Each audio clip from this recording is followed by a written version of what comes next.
Sempre um prazer enorme estar aqui com vocês, privilégio poder visitá-los uma vez por mês e dividir um pouco da palavra do Senhor. O pessoal que frequenta aqui com mais assiduidade ou já faz parte dessa comunidade sabe que desde fevereiro a gente tem trabalhado um tema específico, que não é bem um tema, na verdade é uma história particular aqui que a gente encontra na Bíblia, que é a história de José. Então, desde fevereiro a gente tem passeado pela história de José, e hoje é a penúltima dessas reflexões que a gente vai fazer sobre a história de José. Queria ver se vocês estavam prestando atenção. A história de José, em julho a ideia é a gente fechar, então hoje a gente vai cobrir aqui uma porção significativa de textos. Na verdade, a gente tem um desafio hoje, tá, pessoal? A ideia é a gente cobrir tudo que está dito dos capítulos, do capítulo 42 até o capítulo 45. Tá? Então, 2, 3, 4, 5, são 4 capítulos que a gente vai ter que atentar e examinar em pouco menos de 1 hora. Então, se você crê em milagres, hoje é um desses dias que a gente pode esperar por um, né?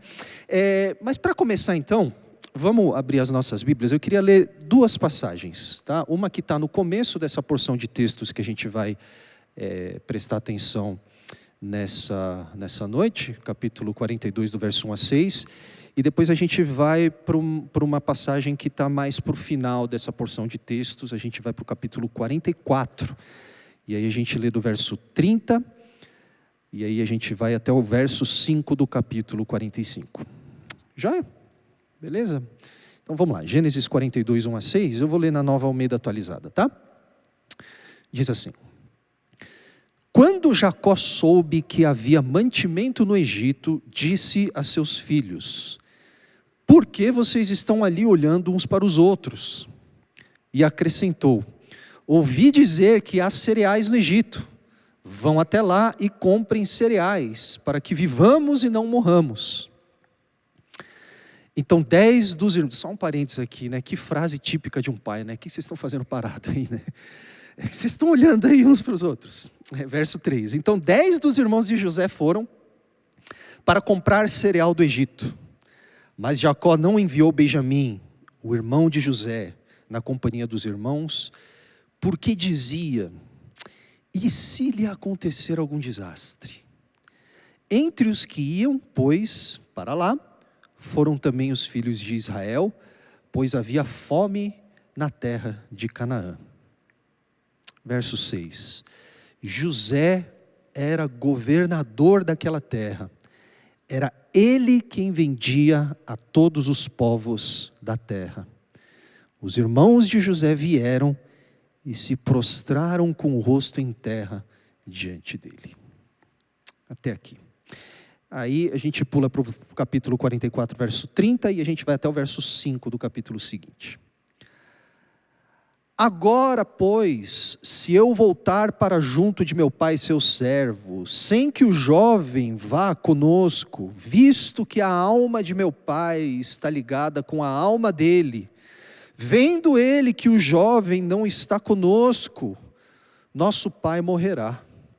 E estes seus servos farão descer os cabelos brancos de nosso pai, seu servo, com tristeza à sepultura. Porque este seu servo ficou responsável por este jovem diante de meu pai, dizendo: Se eu não o trouxer de volta, serei culpado para com o meu pai pelo resto da minha vida. Agora, pois, que este seu servo fique em lugar do jovem como escravo de meu senhor, e que o jovem volte com os seus irmãos. Porque como poderei voltar a meu pai se o jovem não for comigo? Eu não poderia ver esse mal se abatendo sobre o meu pai. Então José, não conseguindo se conter diante de todos os que estavam com ele, gritou: Saiam todos da minha presença. E ninguém ficou com ele quando José se deu a conhecer a seus irmãos. Ele levantou a voz em choro de maneira que os egípcios o ouviam, e também a casa de Faraó. E disse a seus irmãos: eu sou José, meu pai ainda está vivo? E seus irmãos não lhe puderam responder, de tão assustados que ficaram diante dele. E José disse aos seus irmãos: agora cheguem perto de mim. E eles chegaram. Então ele disse: eu sou José, o irmão de vocês, que vocês venderam para o Egito. Agora, pois, não fiquem tristes nem irritados contra vocês mesmos por terem me vendido para cá, porque foi para a preservação da vida que Deus me enviou adiante de vocês. Até aqui. Vamos orar mais uma vez, pode ser? Pedir a ajuda de Deus. Deus querido, Deus e Pai de nosso Senhor Jesus Cristo, Deus de graça e de amor e de compaixão e de misericórdia, o Senhor sabe o quanto nós precisamos ouvir o Senhor falar conosco. Então nós queremos te pedir para que o Senhor nos ajude a entender, nos ajude a ouvir, nos ajude a assimilar nos nossos pensamentos, na nossa mente, mas principalmente com os nossos corações, as realidades para as quais essa história de José aponta, de modo que sejamos esse povo que reflete quem o Senhor é e que vive, Senhor, de acordo com os propósitos que o Senhor tem para os nossos dias. Em nome de Jesus. Amém. Amém. Deixa eu começar aqui fazendo uma pergunta para você. Qual que você acha que é o sonho de Deus para a sua vida? Usando uma expressão bem típica do vocabulário evangélico, né? Os sonhos de Deus para a sua vida. O que você acha que diz respeito a esses sonhos?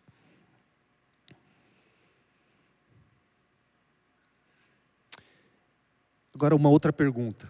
Dentro desse sonho que você acha que Deus tem para a sua vida, o que você acha que Deus deseja fazer com as pessoas que te fizeram algum mal alguma vez na sua vida?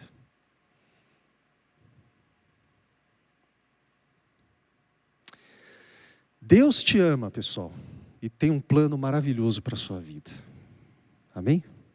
Diga para a pessoa que está do seu lado: o Senhor te ama e tem um propósito maravilhoso para a sua vida. Essa tem sido a ideia central da série de sermões que a gente tem compartilhado aqui nos últimos meses, desde fevereiro. Deus te ama e tem um propósito maravilhoso para cumprir na sua vida. A grande questão é que, se você tem acompanhado essa série de sermões, você já deve ter percebido que o sentido dessa afirmação precisa ter sofrido uma redefinição bem radical no seu entendimento. Porque a história de José nos mostra que o plano maravilhoso de Deus é de fato maravilhoso, porque ele é muito mais abrangente e muito mais amplo e muito mais profundo do que muitas vezes nós estamos acostumados a acreditar ou até enxergar. Porque enquanto muitos de nós achamos que o plano maravilhoso de Deus tem a ver com os nossos próprios sonhos pessoais, assim como José achava que ele tinha sido escolhido para que Deus pudesse cumprir os sonhos do José, a história de José nos lembra de que o plano maravilhoso de Deus contempla a transformação daqueles que participam desse plano, de modo que as bênçãos decorrentes desse plano não param nas pessoas que participam desse plano, mas transbordam para aqueles que cercam essas pessoas que participam desse plano. E essa foi uma das principais coisas que ficaram escancaradas no episódio que a gente examinou no mês passado. Enquanto muita gente acha que Gênesis 41 é o relato sobre como José subiu na vida, porque vale lembrar, né, Gênesis 41 nos conta sobre como José, depois de todos aqueles anos sofrendo injustiça dos seus irmãos e sendo preso injustamente por causa da esposa do Potifar, José só apanhou na vida. E aí, quando a gente chega no capítulo 41, a gente vê José sendo exaltado à posição mais elevada da sociedade egípcia, que era o maior império do planeta naquela época. E aí a gente acha que Gênesis 41 e a história de José diz respeito a como Deus trouxe vindicação e exaltou José apesar dos seus sofrimentos. Mas nós vimos no mês passado que o ponto da história é bem diferente. Nós vimos que o ponto da história é dizer que Deus havia trabalhado, antes de exaltar José, Deus tinha trabalhado no caráter de José. De tal forma que José pôde finalmente entender que a sua exaltação não era por causa dele, mas a sua exaltação estava a serviço do desejo de Deus de preservar a vida de muitas pessoas e de cumprir os planos de Deus de redenção do mundo todo. Então, quando a gente fala que Deus nos ama e tem um plano maravilhoso para a nossa vida, é muito importante a gente se lembrar que esse plano é de Deus e não é nosso. Que esse plano diz respeito ao que Deus deseja realizar e não aquilo que você acha que Deus devia realizar, porque você acha que você é o centro do universo ou eu acho que eu sou o centro do universo. Agora, se o autor de Gênesis, definisse sucesso ou entendesse o plano maravilhoso de Deus da mesma maneira que muitas pessoas fazem hoje, a história do José teria terminado no capítulo 41. Faz sentido. Por quê? Porque José virou o braço direito do faraó. Ele tinha as chaves do cofre, do banco central do Egito, pessoal. Não tinha mais para onde José subir. Não tem mais para onde José ser exaltado acima do que ele já foi. Então, se a gente achasse que a Bíblia define e entende sucesso como nós entendemos, a história de José teria terminado no capítulo 41. No entanto, olha que coisa, Assim que a gente atinge esse ponto alto da trajetória de José, a narrativa faz a gente se perguntar se o destino final de José era somente o topo da sociedade egípcia. Se de fato o lugar para onde Deus queria levar José era ser o tesoureiro do faraó, ou se tinha algo mais ainda que Deus desejava realizar na vida do José. E aí o que o episódio de hoje vai fazer é contar sobre, na verdade, uma outra jornada que José precisa fazer agora que ele alcançou o ponto mais alto da sociedade egípcia.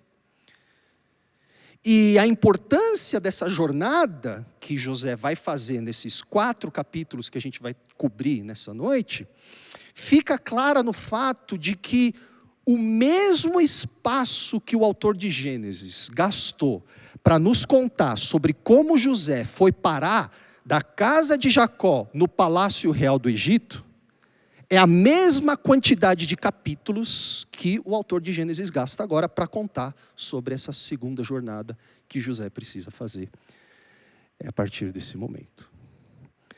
Então, se você for bom de matemática e você contar desde o momento em que você ouve falar de José até o momento que ele chega na casa do faraó, é a mesma quantidade de capítulos do que 42 a 45. Isso então sugere para nós que o que está acontecendo nos capítulos 42 a 45 é tão importante quanto aquilo que aconteceu nos capítulos 37 a 41, que a gente demorou 4 meses para cobrir. E a pergunta é: que jornada é essa? Que trajetória é essa a respeito da qual o episódio de hoje começa a nos contar? Olha só, no nível mais superficial, ou talvez no nível mais histórico, o episódio de hoje vai nos contar sobre várias viagens, várias jornadas literais, que várias pessoas precisam fazer da casa do Jacó para o Egito e do Egito para a casa do Jacó. Então, uma dessas jornadas, por exemplo, é a jornada geográfica dos irmãos de José. Quando a gente está no capítulo 41, parece que é aqueles filmes hollywoodianos, porque é um final feliz. O José finalmente foi vindicado de toda a sua injustiça, de todo o seu sofrimento, e agora ele ocupa a posição mais elevada da sociedade do Egito. A gente vira a página e chega no capítulo 42, a gente descobre que a vida seguiu em frente.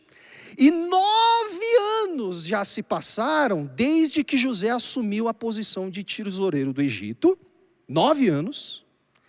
E 22 anos se passaram desde que José foi vendido como escravo pelos seus próprios irmãos, lá do fundo do poço.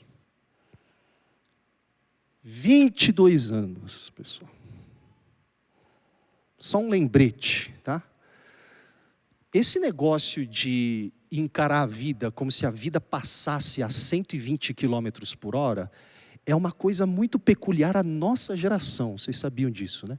Que é a gente que nasceu num mundo em que os automóveis já foram inventados. Mas até os automóveis serem inventados, a galera, toda a humanidade, todo ser humano que habitava o planeta Terra, não enxergava a vida a 120 quilômetros por hora. Para eu sair da minha casa e vir para Livres Church, eu deveria sair de casa 2 horas antes. E isso nos lembra que nós achamos que Deus precisa caminhar no ritmo que a gente acha que Ele tem que caminhar. Mas Deus não conta o tempo do jeito como a gente conta. O relógio que Deus usa é um pouquinho diferente. Você sabe, né? A galáxia mais próxima da Via Láctea é uma galáxia chamada Andrômeda, né? É isso, né? Tem algum astrônomo aqui? Estou falando besteira, não é Andrômeda, né? É isso, né? Sabe quanto tempo leva se você pegar um foguete que viaja na velocidade da luz? Quanto tempo leva para você chegar lá? 2,5 milhões de anos. Sabe o que isso significa? Que nós aqui nunca vamos saber o que está acontecendo hoje em nenhum outro lugar fora dessa galáxia. Por quê? Porque a única coisa que a gente vai saber é coisa que aconteceu 2,5 milhões de anos atrás. E aí eu te pergunto, o Deus que tem não só essas 2 galáxias, mas o universo inteiro, na mesinha dele, vai contar tempo igual eu e você? Não vai. Então 22 anos se passam. 22 anos se passam desde que José deixou a casa do seu pai. Ele já não é mais um menino. Ele já se tornou um adulto. E àquela altura, toda a terra do Egito e todos os arredores, é 2,5 milhões de anos-luz? Ou 5,2? Depois checa no Google aí, depois me corrija se eu estiver errado, tá? Mas é muito longe, tá? Vocês entenderam. E todos os seus arredores, então, e a terra do Egito, já tinha atravessado 2 anos de fome, de escassez de alimentos. Porque vocês vão se lembrar que o José, o faraó tem aqueles sonhos muito bizarros, e José interpreta, olha, faraó, vai ter 7 anos de fartura, e depois vai ter 7 anos de fome. Então, nos 7 anos de fartura, você tem que juntar dinheiro, juntar alimento, para que a gente consiga dar conta do outro período de fome. E aí o que acontece é que quando a gente chega no capítulo 42, a gente já está 2 anos de escassez de alimentos para dentro dessa história. Acontece que essa fome começa a afetar, sabe quem? Olha que coisa. Essa fome começa a afetar a família do Jacó. Que a essa altura do campeonato, já se esqueceu do José. Porque para eles, 22 anos atrás, José morreu. José não existe mais. Então, assim como o cenário tinha mudado drasticamente entre o capítulo 40 e o capítulo 41, ou seja, da prisão onde José estava para o palácio do faraó, do capítulo 41 para o capítulo 42, o cenário muda de novo de forma drástica. Da exaltação de José, agora a câmera foca na família de José, na família de Jacó, passando fome. Ou sendo ameaçada pela fome que estava afetando a terra. E aí o que a gente vê então é que Jacó manda os seus filhos recorrerem ao Egito para comprar cereais. Vamos cruzar a fronteira lá para ver se a gente consegue alguma coisa. E aí o que a gente vê dos capítulos 42 a 45 são basicamente 2 jornadas. 2 viagens dos irmãos de Jacó. Eles vão ao Egito em busca de alimentos, Depois eles voltam do Egito com um pouquinho de mantimento, e depois eles vão de novo para o Egito para resolver umas outras questões que acabaram ficando pendentes naquela primeira viagem que eles fazem. A questão, pessoal, é que essas jornadas geográficas servem um propósito teológico na narrativa de Gênesis. Porque essas jornadas geográficas conotam ainda um outro tipo de jornada, que é uma jornada ainda mais importante que os irmãos de Jacó precisam fazer. Então, na verdade, os deslocamentos geográficos acabam tendo que acontecer mais uma vez, sim por causa da fome no nível histórico, mas num nível mais teológico, essas jornadas precisam acontecer precisamente porque a jornada mais importante dos 10 primeiros filhos de Jacó não era apenas para buscar cereais no Egito, mas era em direção a José. A esse menino que eles tinham vendido como escravo 22 anos atrás. Então, tudo que acontece em Gênesis 42 a 45 está montado, está estruturado, não somente em torno dessas 3 viagens geográficas que os familiares de José fazem em busca de comida, mas principalmente em torno de 3 momentos de encontro que acontecem entre José e os seus irmãos. E é nesses 3 momentos de encontro entre José e os seus irmãos que o próprio José agora vai precisar embarcar em uma última jornada na sua vida. Vocês estão comigo? Está fazendo sentido o que o narrador de Gênesis está fazendo com a gente aqui? E de fato, os encontros entre José e os seus irmãos começam no capítulo 42. Então, vamos falar um pouquinho sobre o que acontece aqui. 22 anos, pessoal, após ter sido vendido como escravo, e 9 anos após ter interpretado os sonhos de Faraó, José já está plenamente estabelecido no Egito, não somente com passaporte, não somente como um cidadão legítimo do império, mas também ele pertence agora à elite daquela sociedade. Provavelmente José faz anos que ele não usa mais o seu nome hebreu. Deve fazer anos que José só se apresenta para as pessoas com o seu nome egípcio. Então, assim como muitos leitores hoje, José também acha que ele já chegou no seu destino final, que ele não tem mais para onde ir em sua jornada de vida. José, a essa altura, está gravando podcast, pessoal, contando a história dele, de como ele subiu na vida. Ele está vendendo best-seller, contando a sua biografia, de como lá do fundo do poço Deus exaltou ele para ser cabeça e não cauda.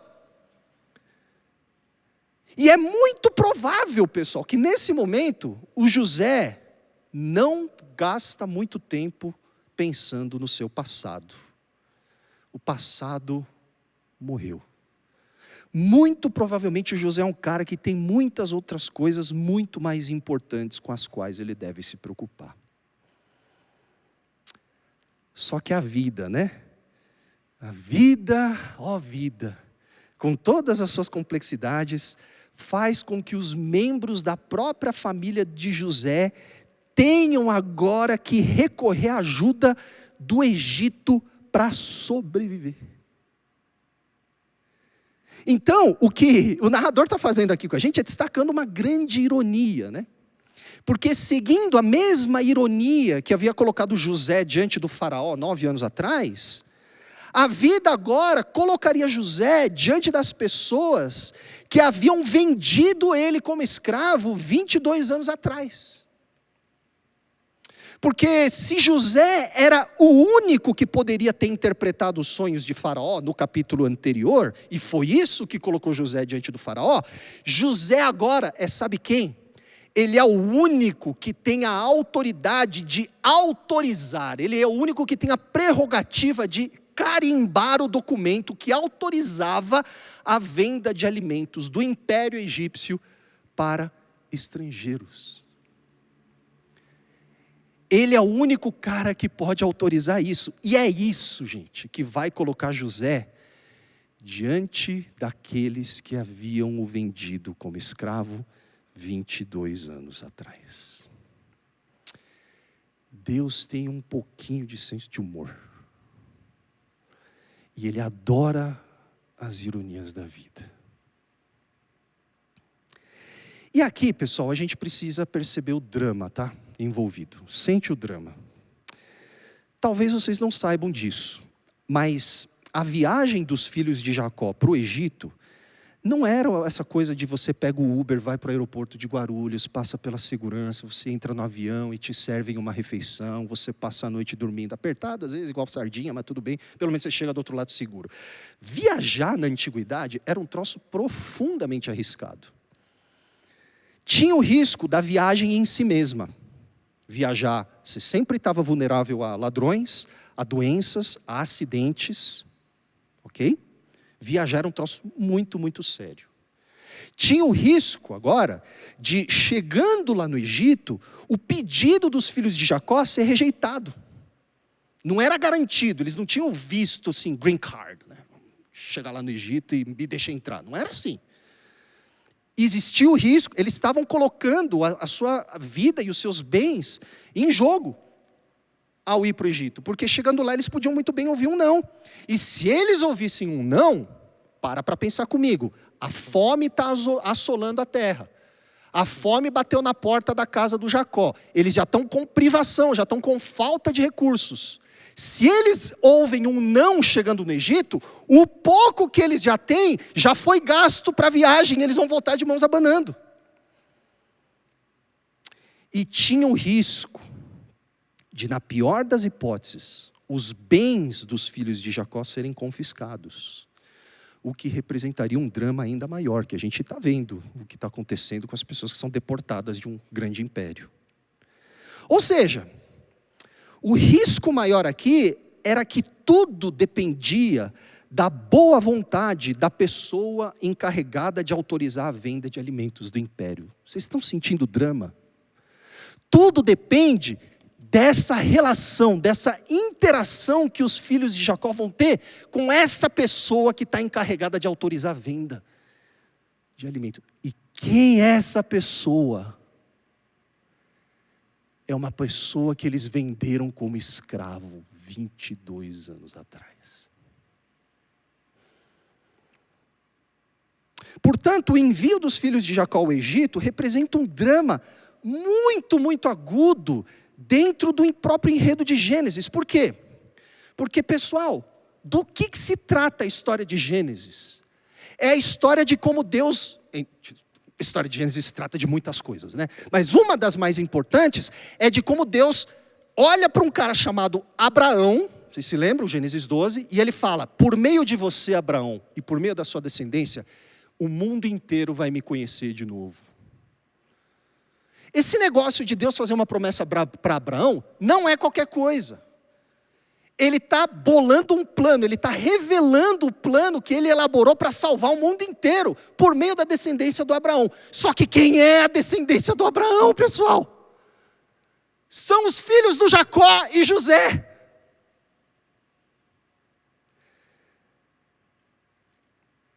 Então o enredo de Gênesis nos mostra que o que está em jogo também não é só Jacó e os seus filhos matarem a fome. O que está em jogo, pessoal, é o mundo, é a salvação de todos. O que está em jogo são as promessas que Deus tinha feito para Abraão, de que por meio da descendência de Abraão, todas as famílias da terra seriam abençoadas. Tudo agora, então, tudo que Deus planejou para salvar o mundo, depende do que vai acontecer nesse momento, em que os filhos do Jacó vão encontrar com José. Tudo depende disso. Só que é claro, né, gente, o que Jacó não podia imaginar é que a pessoa responsável por autorizar aquele tipo de transação no Egito era José.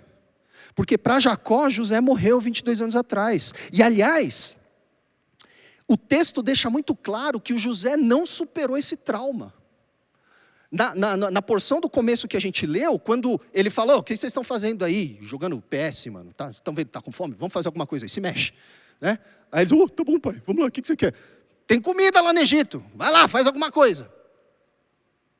Qual que é a condição que Jacó dá para os irmãos?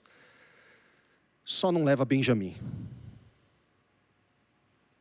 Para pensar na potência desse pedido que José faz. Só não leva Benjamim o caçula. Por quê? Porque Jacó ainda não esqueceu de José, pessoal. Jacó não superou o que aconteceu com José. Ele não superou a perda de José. E ele fala, eu já perdi José, eu não posso perder mais um caçula. O Benjamim fica. Então, a gente percebe aqui que mesmo depois de 22 anos, Jacó ainda não superou o buraco deixado por José. E quem vai ter que encarar José agora cara a cara, são exatamente aqueles 10 filhos de Jacó, os irmãos Metralha, que haviam causado a jornada de sofrimento do José 22 anos atrás. E gente, o que é que acontece quando os irmãos Metralha finalmente chegam ao Egito?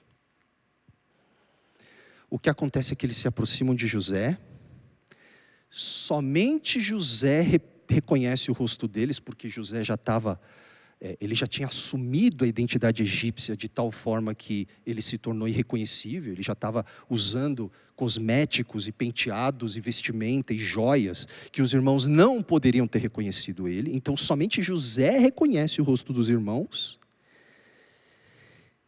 e aquilo que José tinha até desistido de imaginar que poderia acontecer, depois de 22 anos, acontece.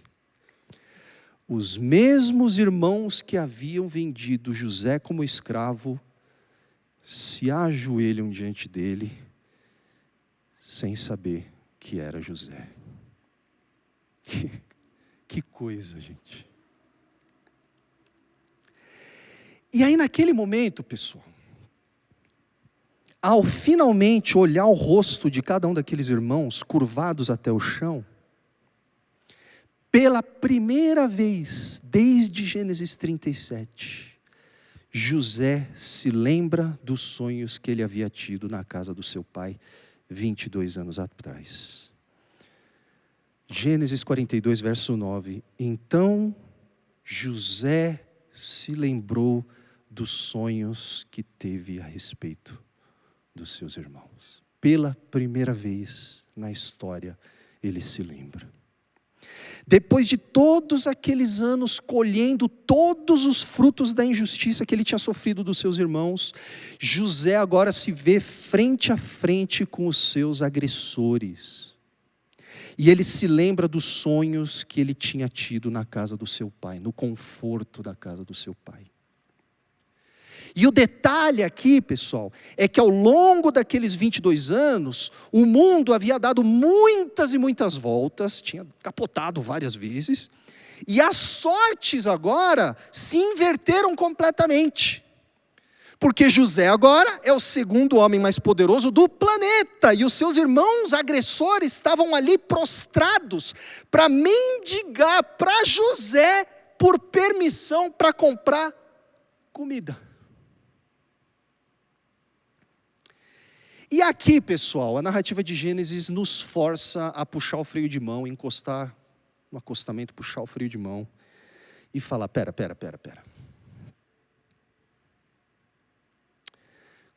O que José vai fazer nessa hora? A pergunta de Gênesis joga essa pergunta para nós. O que você faria se você estivesse no sapato do José? Como será que eu teria reagido naquele momento?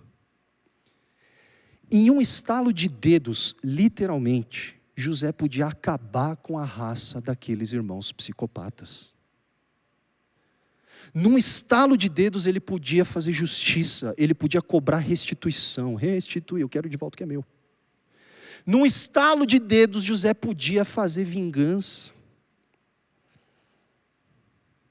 E aí a gente é levado a se perguntar, e agora José? Será que José realmente se esqueceu de todos os problemas do seu passado, como ele tinha sugerido ao dar o nome do seu primogênito de Manassés? O que você acha que passou pela cabeça dele? O que teria passado pela cabeça de vocês? A questão, pessoal, é que o José, que tinha tido aqueles sonhos 22 anos atrás, no conforto da casa do seu pai, era um outro José. Era um José diferente do José de Gênesis 42. Porque o José de Gênesis 42 experimentou a graça de Deus. O José de agora era alguém que havia experimentado o favor de Deus repetidas vezes. O José do capítulo 42 era alguém que havia aprendido a definir toda a sua identidade, não mais a partir das suas aspirações infantis, egolátricas e autoabsorvidas, mas a partir do plano de Deus. O José de agora é alguém que entende que os sonhos de Deus dizem respeito a Deus e não a José. Então, no momento em que a gente depara com essa cena inicial de Gênesis 42, a gente percebe que o caminho que ainda faltava ser percorrido por José, a jornada que ainda faltava ser trilhada por José, tinha a ver com a maneira como a realidade de que o Senhor estava com José esse tempo todo, conduziria José agora a agir conforme o caráter de Deus perante os seus irmãos. Ou seja, tendo se tornado alguém muito bem sucedido no mundo, graças ao favor de Deus, Deus colocava agora diante de José a possibilidade de percorrer uma trajetória de volta em direção à sua família. Uma trajetória de reconciliação com a família sobre a qual repousava nada menos que a promessa de Deus de redimir todo o mundo. E eu e você estamos imaginados nessa promessa.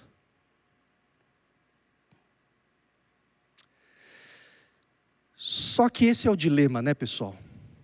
Esse é o dilema, não é? Porque o dilema é o fato de que a família sobre a qual repousa a promessa de Deus de restaurar o mundo é uma família de psicopatas. É justamente essa família que havia causado todos esses traumas na vida do José. E colocar-se agora nessa trajetória de reconciliação, quando você está nos sapatos de José, não é fácil. Eu fico impressionado com a facilidade que muitas pessoas têm de olhar para os outros e dizer: deixa para lá. Perdoa, como se o perdão fosse uma escolha de cor de camisa que a gente faz quando a gente acorda. Mas se você é José, perdão não é isso.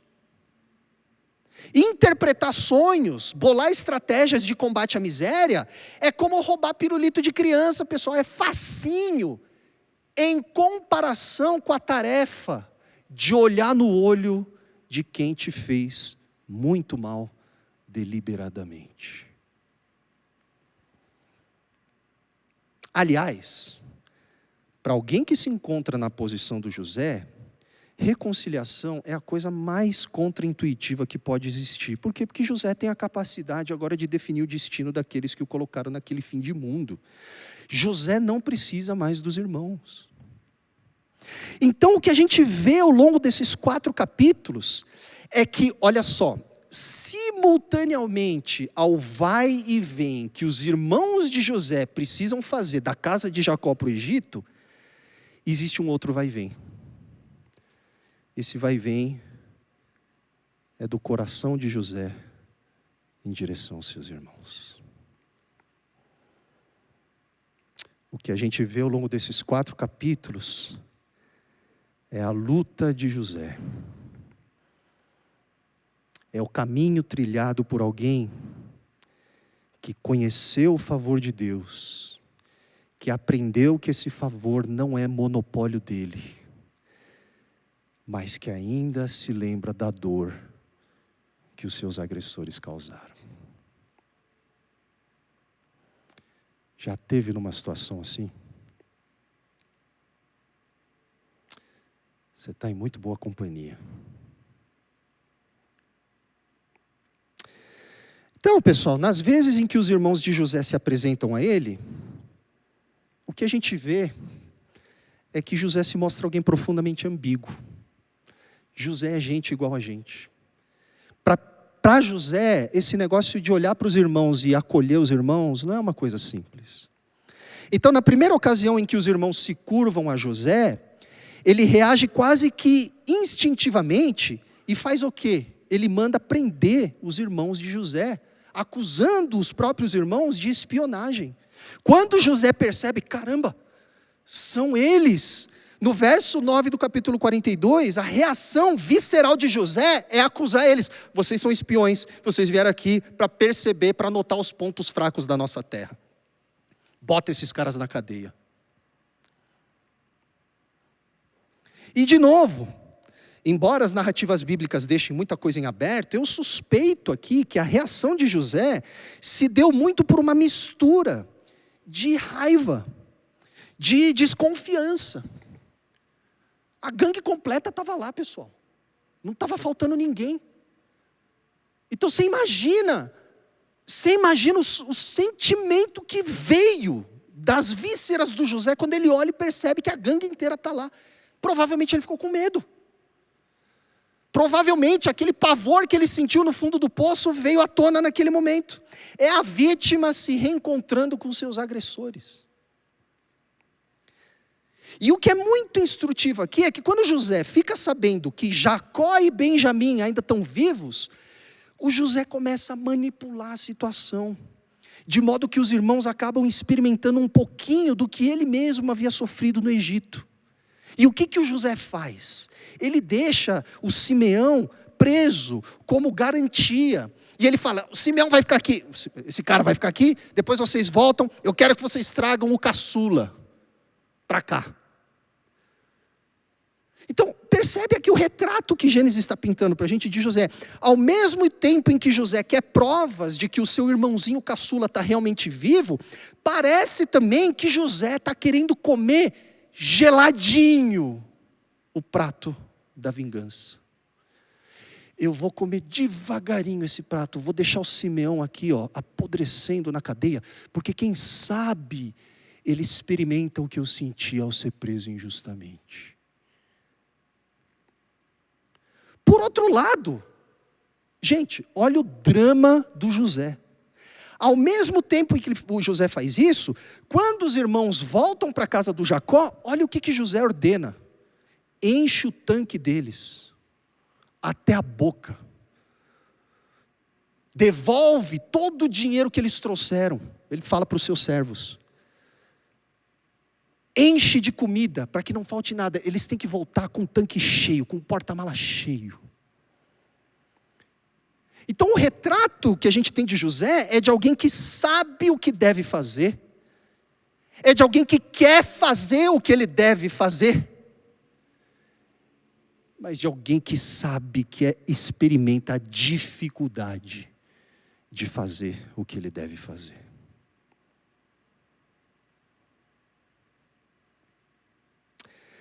E aí o que a gente vê é que esse vai e vem se repete nos capítulos 44 e 45.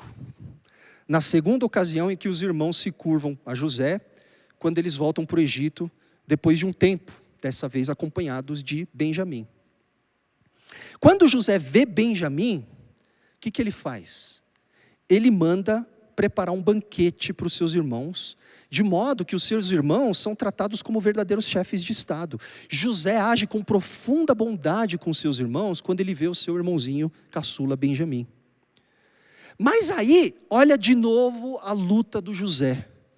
Quando chega a hora de despedir os seus irmãos de novo para a casa do Jacó, ele arma um golpe contra eles. Ele manda esconder o seu próprio copo na bagagem do Benjamim, com o intuito de prender o Benjamim, com o intuito de acusar os irmãos de roubo e manter eles presos no Egito.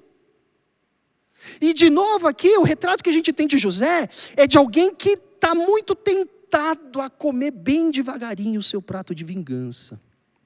E dessa vez, é como se José quisesse que os seus irmãos experimentassem a acusação injusta que ele mesmo tinha sofrido na casa do Potifar.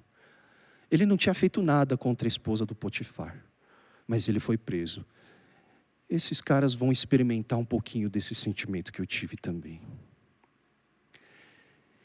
E mais, pessoal, provavelmente José sabia de todos os efeitos que esse vai e vem dos irmãos teria no coração do seu próprio pai Jacó.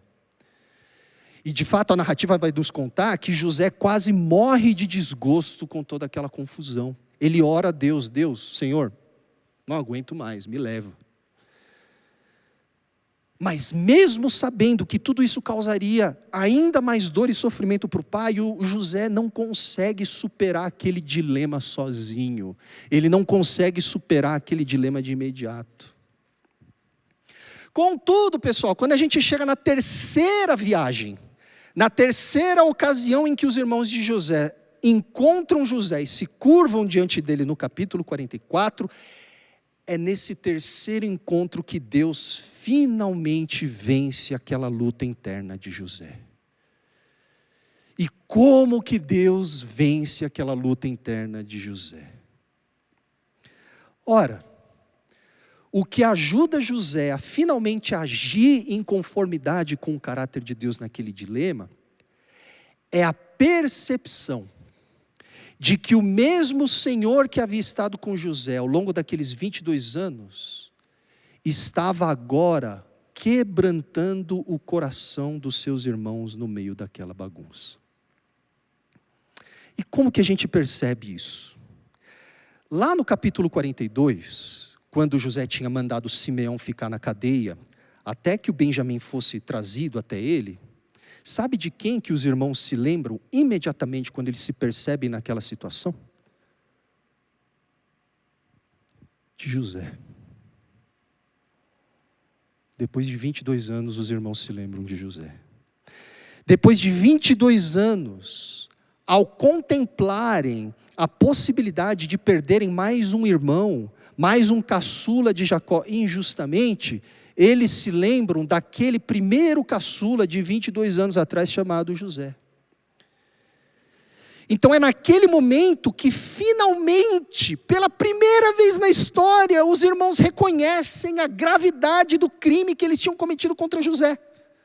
Olha só o que o texto diz. Então disseram entre si, na verdade, nós estamos sendo castigados por causa do nosso irmão, pois vimos a angústia da sua alma quando nos pedia e não lhe demos ouvido.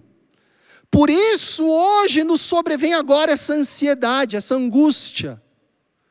Rúben então respondeu-lhes, eu não falei, não é verdade, que eu disse para vocês, não vamos pecar contra esse jovem, se referindo ao José de 22 anos atrás. Mas vocês não me quiseram ouvir, pois agora vocês estão vendo que o sangue dele está sendo requerido de nós.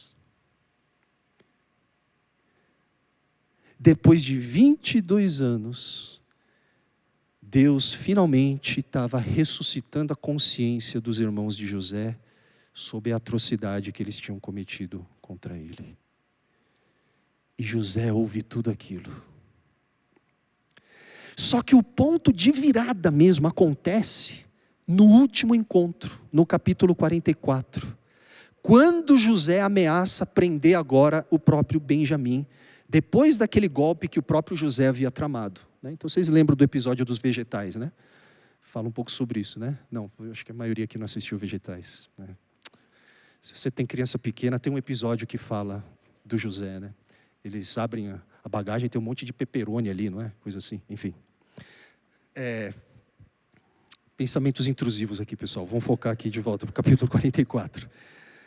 Vocês se lembram, José então ele arma o golpe, ele manda esconder o copo dele na bagagem do Benjamim, e aí ele manda os soldados ir lá e falar, pegamos você, e o pessoal ele fala, caramba, mas não foi a gente que pegou esse copo, foi vocês sim, tudo tramado por José. E aí quando eles são presos, e José ameaça prender o próprio Benjamim, acontece de fato o ponto de virada que faz Deus vencer, que faz José entender que Deus precisa vencer essa luta.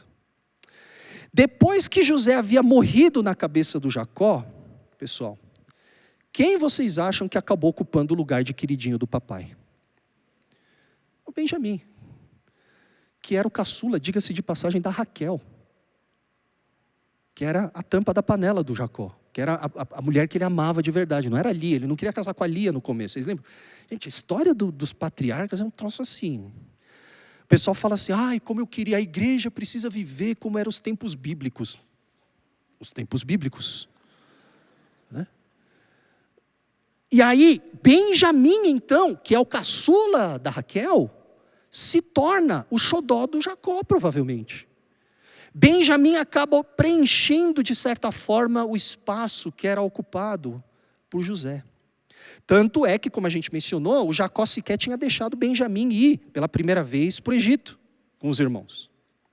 Então é bem possível, pessoal, que aquele ressentimento original em relação a José tenha sido transferido a Benjamim, na ausência do José, pelos irmãos.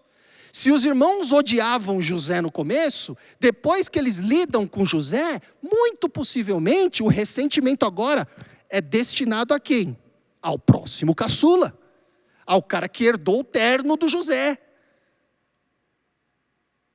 Porém, pessoal, diante da possibilidade de perder Benjamim, quem entra na história para interceder por Benjamim é quem? É Judá. Justamente o irmão que tinha dado a ideia de vender José como escravo 22 anos atrás. E Judá entra em cena, dessa vez, não meramente para tentar convencer José a mudar de ideia, ele não tenta manipular José. Mas quando Judá finalmente entra na história, ele entra na história para admitir que diante de Deus, eles eram culpados. Gênesis 44, verso 16. Então Judá respondeu: Senhor, eu não sei o que eu posso dizer. O que podemos falar? Como nós vamos justificar? Deus descobriu a nossa culpa. Eis que nós somos escravos do meu Senhor, tanto nós como aquele em cuja mão se achou o copo. E, gente, por que essa declaração de Judá é importante, pessoal? Pensa comigo, por que essa declaração é tão importante? Porque a culpa que Judá está confessando diante de José, não é pelo roubo do copo. Judá não roubou nada. A culpa que Judá está confessando é por aquilo que ele e os seus irmãos tinham feito contra José 22 anos atrás. Então, uma vez que Judá tem a sua consciência iluminada por Deus, ele entra no final de Gênesis 42 para fazer, sabe o quê? Esse Judá que tinha dado a ideia de vender José como escravo 22 anos atrás, agora entra para se oferecer, ficar no lugar de Benjamim. Capítulo 44, versos 33 e 34. Agora, pois, Senhor, que este seu servo fique em lugar do jovem como escravo do meu Senhor. E que o jovem volte com os seus irmãos. Porque como é que eu vou voltar para o meu pai, se o jovem não for comigo? Eu não posso ver esse mal se abatendo sobre o meu pai. Então, quando a gente vê isso, quando a gente chega nesse momento da história, a gente precisa saltar do sofá e falar: peraí,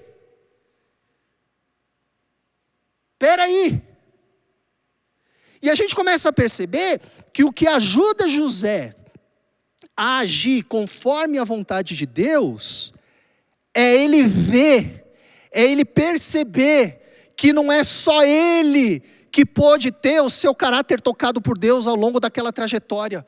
José finalmente percebe que até mesmo Judá, o seu agressor principal, podia ser alvo do poder, da graça transformadora de Deus. José percebe naquele momento que não há pessoa no mundo que esteja tão longe a ponto de Deus não poder mais alcançar. E é verdade que nesse ponto da história, os irmãos do José ainda eles não entenderam completamente o que está acontecendo e eles não estão completamente transformados. A gente vai ver isso no mês que vem ainda, né? A motivação deles aqui, ainda a gente fica assim, o que será que Judá realmente quer? Qual que é a carta que ele está escondendo na manga, né? Porque vale lembrar, a preocupação deles é se livrar da fome. E o Simeão, aliás, só foi lembrado que estava preso no Egito quando acabou a comida na casa do Jacó. Lê a história lá. Eles voltam, Simeão fica preso como garantia de que eles vão trazer o Benjamim, e eles vão e a vida segue. E aí do nada eles falam, nossa, velho, Simeão, mano. E eles só se lembram do Simeão porque eles abrem a geladeira e percebem, ih, acabou a comida.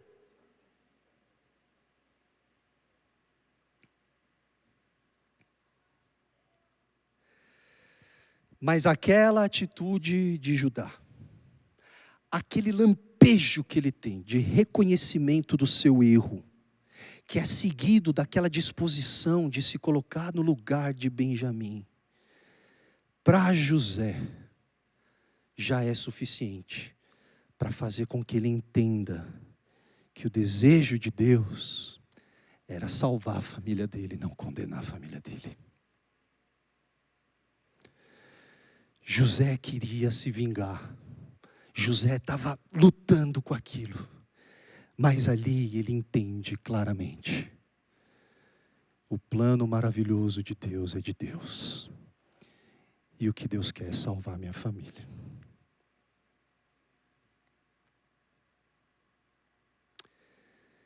Então, pessoal, como é que termina o episódio de hoje?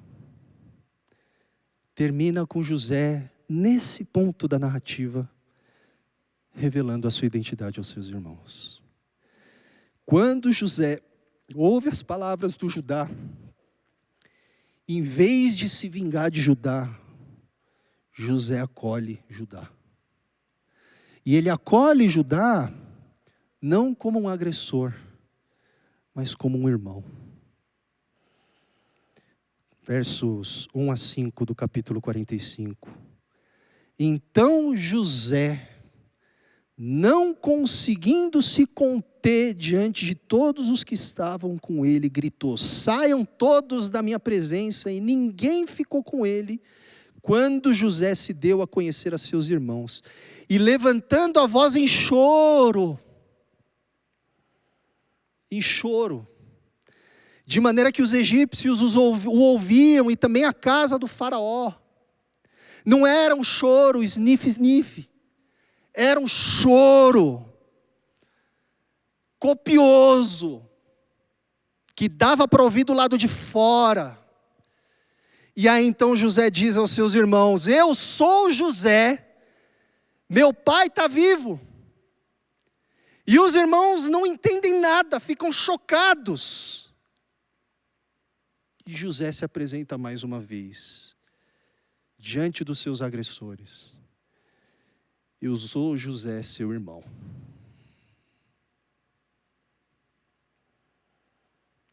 Irmão de vocês. Que vocês venderam para o Egito. Mas não fiquem irritados contra vocês mesmos. Porque Deus me mandou aqui antes para preservar a vida de vocês. Que coisa. Que coisa extraordinária. Então, essa jornada final que os irmãos de José precisam fazer para o Egito, e principalmente essa jornada final que José precisa fazer em direção aos seus irmãos, mesmo depois de ele ter se tornado o segundo homem mais poderoso do maior império do planeta, nos mostra uma coisa, meus irmãos, e é com isso que eu queria que vocês voltassem para casa. Que o destino final daqueles que participam do plano maravilhoso de Deus não é meramente subir na vida como José, mas se parecer com Deus e descer o caminho da reconciliação, como José desceu. O plano maravilhoso que Deus deseja estabelecer por meio de José não se reduz à sua capacidade de testemunhar a sabedoria de Deus ou de combater a miséria do Egito. A gente gosta de lembrar de José como aquele cara que decifrou os mistérios dos sonhos do faraó. Mas o ponto de virada mais importante da história de José é quando José entende que a sua jornada derradeira e o plano maravilhoso de Deus diz respeito a José aprender a perdoar como Deus perdoou. O plano maravilhoso de Deus por meio de José devia desembocar também na restauração das suas relações, na cura do seu passado, e por meio de tudo isso, na preservação da descendência de Abraão. E por que era tão importante José aprender a perdoar como Deus perdoou? Porque de nada teria adiantado José ter subido na vida, meus caros, se no final da sua jornada, o mal que os irmãos fizeram contra José tivesse tornado José igualmente mal. E é por isso que o perdão é tão central na mensagem bíblica. Porque o pior mal que o mal pode te fazer é te tornar mal como mal. E a única maneira que nós temos de não nos tornarmos maus como mal é perdoando como Deus perdoou.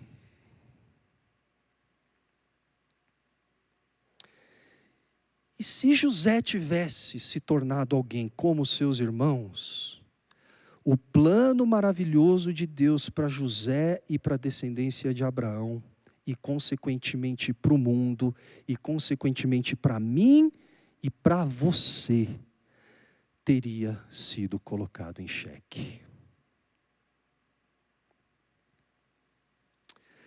Portanto, meus irmãos, o episódio de hoje nos lembra de que a jornada mais importante que Deus nos convida a percorrer não é a jornada da subida da vida para Deus nos usar poderosamente para acabar com a fome de um império. Isso é importante, faz parte do retrato mais amplo. Mas não termina aí.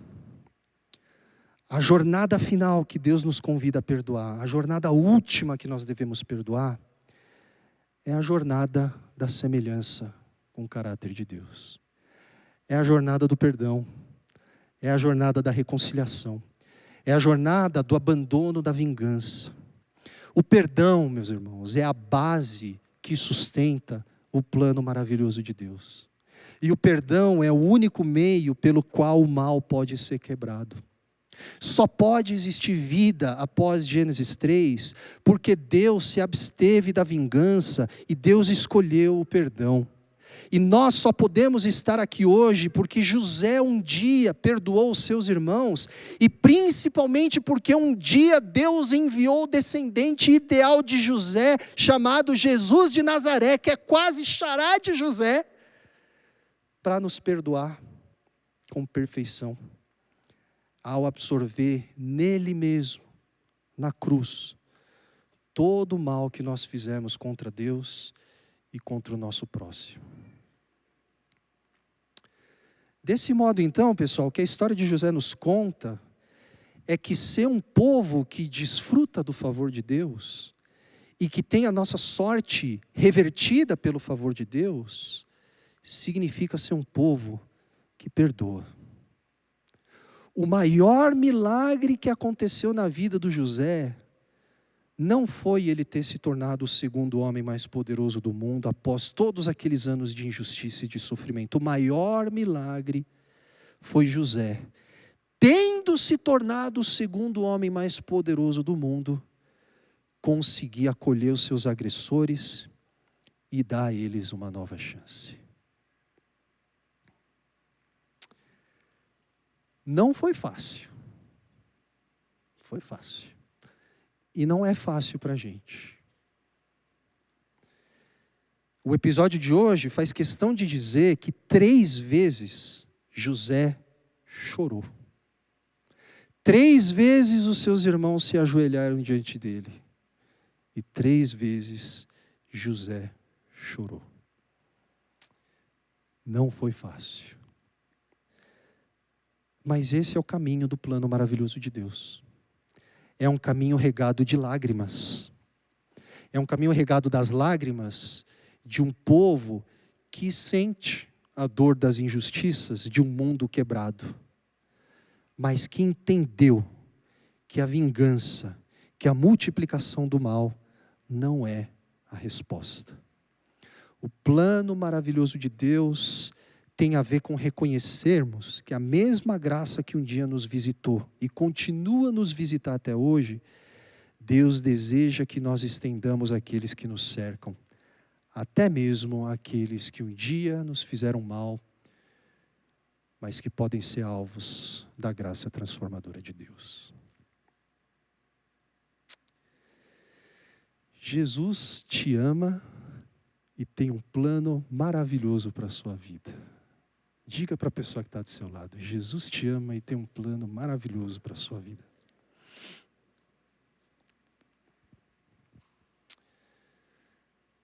Nunca se esqueça de que o destino desse plano maravilhoso não é um lugar, nem uma posição na sociedade, mas um tipo de gente que Deus está formando em cada um de nós. O destino do plano maravilhoso de Deus é que nós sejamos imitadores dele e que nós saibamos perdoar como ele nos perdoou. Podemos orar sobre isso? Pode ser?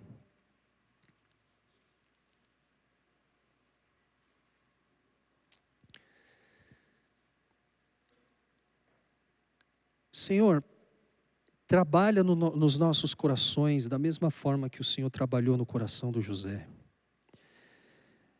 De modo que nós sejamos esse povo que enxerga e que nota e que percebe a profundidade da Tua graça.